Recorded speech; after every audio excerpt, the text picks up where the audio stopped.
Africa Content TV.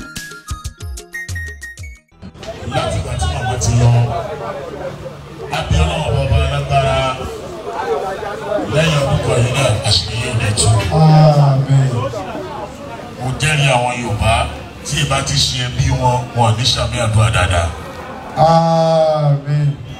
Ẹ dákun ẹ ṣe àmì yẹn dáadáa o. Lábẹ́ bẹ́ẹ̀, Alhaja wa Rukayat Ọlábísí Awọ́dà. Alhaja wa Rukayat Àbíkẹ́. Lábẹ́ bẹ́ẹ̀, let's lecturer of today náà wọlé bọ̀. Ẹ jẹ́ kí lecturer wọlé káwá dá. Bẹ́ẹ̀ kàdá. Àfa wa ṣé ẹ̀yẹ lọ́nà ní? Ṣé ẹ̀yẹ? Bàdá àti káàtó program ìjọba rẹ̀ nígbà tó bá dé ìṣòkúlò mi.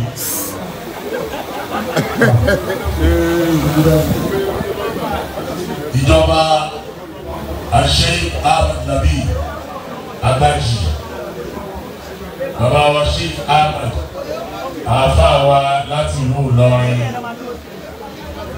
Sheikh Ahmed Nabi Lágbàjì, ìjọba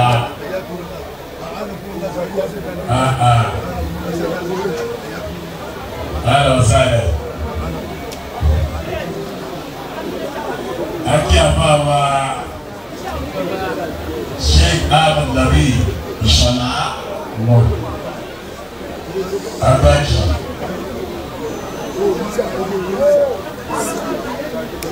ráhùnmọ̀ wọ́n bá kọ́ sáàmù tọ́ wa kọ̀ mọ́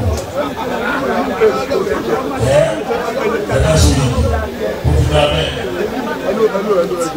Aba ṣe ṣáṣá bẹ́ẹ̀ ẹ̀ mú fẹ́ ṣẹ́gbọ́. Báwa ẹjọ́ ẹ̀dá kù.